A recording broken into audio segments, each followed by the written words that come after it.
check that one. Obviously, they have to by rule, but my instincts say that was a good shot right there. All right, man. First of all, you can't start this video without saying congratulations to the Miami Heat, bro. Like, they have been the craziest underdog story I've personally ever witnessed. I know Dallas kind of was too, but this one is a little bit different, and I'm about to touch into that. Second of all, I gotta say, I do feel a little bit better about my prediction video because my playoff prediction video was trash. I picked the Clippers and the Bucks, and they both disappointed me. But I did say in the conference finals games, Lakers in 5 and Miami in 6. I tweeted that, so it does feel good to have at least that. Now, about a month ago, I made a video titled, "We All Owe Jimmy Butler an Apology." And like Colin Cowherd always says, I'm going to have to double down on that take. Now, I know a lot of people in my comments were like, "We? What do you mean we?" It reminded me of that Uncle Phil meme. But I'm not talking about every single person, obviously. I'm just talking about the reputation that was built by Jimmy Butler in the last few years. And it was real. I don't care what anybody says. Jimmy Butler's personal story alone is already like one of the greatest underdog stories I ever heard. And I'm not about to get into every detail because I'm sure everybody's heard it by now.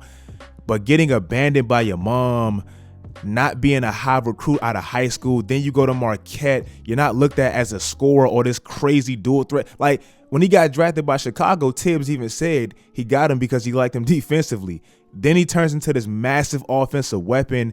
Then he kind of has like a little bit of fuse with Derrick Rose. Then he has to get Rajon Rondo and D Wade, a terrible pairing that breaks up. He goes to Minnesota.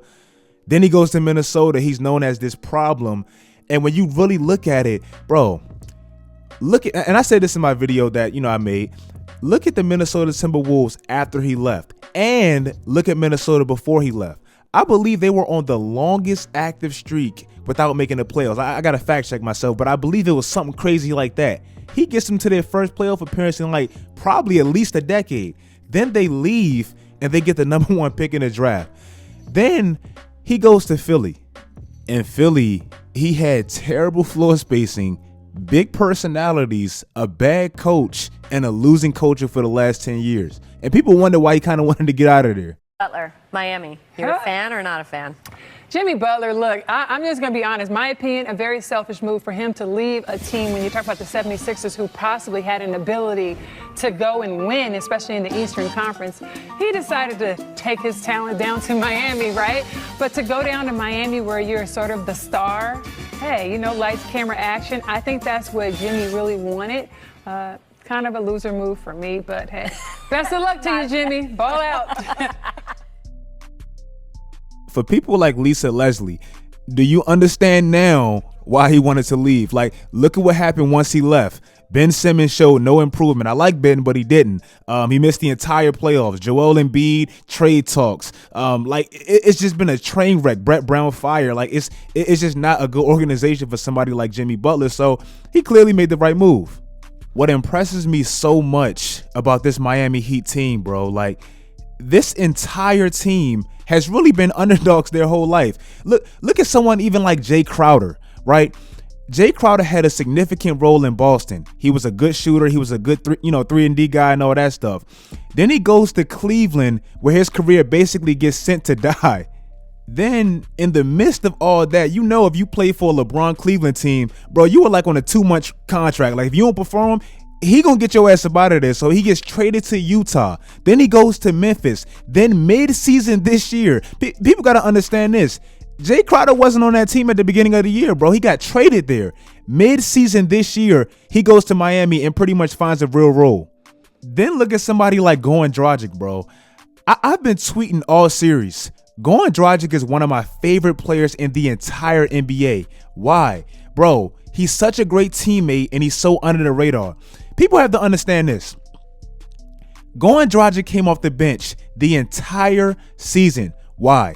Because he let Kendrick Nunn, an undrafted rookie, basically take his spot. That in itself really shows the character and the willing to win in any way possible of someone like a Goran Dragic. And understand this. Last year, Goran Dragic basically looked like a shell of himself. I think he was battling like a knee injury. Like he just wasn't himself, and people counted him out. Never forget, in the offseason, everybody wanted Miami to go after Russell Westbrook and make that crazy, bizarre trade. Looking back on it now, look at how bad that team would have looked with Jimmy Butler and Russell Westbrook, two dudes that really can't shoot on the same team. Then look at Kendrick Nunn. Like, I just talked about Goran Dragic taking a back seat for an undrafted rookie. And basically in the playoffs, Kendrick had to return the favor. Like, you can see Goran was the better fit, the more seasoned veteran. He's more healthy and all that stuff. You can see he was the better pick. Kendrick had no problem basically coming off the bench and sacrificing playing time. That's the mental makeup of this entire team. Look at a dude like Duncan Robinson, bro. Like, if you haven't heard his story, bro, it's just as incredible. This dude was a D3 player. D3, like not even D2. He was a D3 prospect. Then he transfers to Michigan, where it wasn't like he was this big name star, crazy freshman. Like, he was barely getting by at Michigan.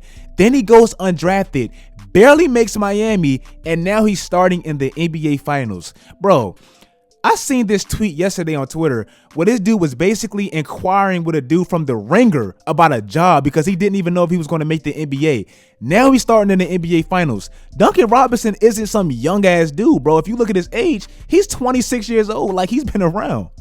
Andre Igoudala, like, bro, shout out to him. Like, he wasn't even in the league the majority of the year. He was promoting the book, talking about the Warriors on podcasts. Like, he was basically a retired player. Then he comes back and makes his 6th straight NBA Finals. His 6th straight. Like, bro, this team is just weird to me, but it's in a good way. Even if you trickle it down to the head coach, bro. Like, I said this in the video last week.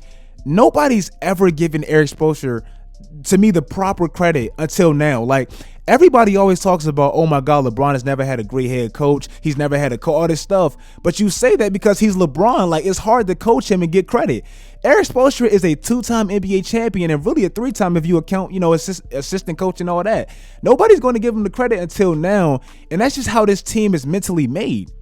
If you look at every key player or really the key coaches, Eric Spoelstra, all that stuff, everybody's had an underdog story in some way. Like I said, Andre Iguodala going from Golden State, championships, all that stuff, getting traded to Memphis. Like, you can only imagine what that would do to somebody's mental.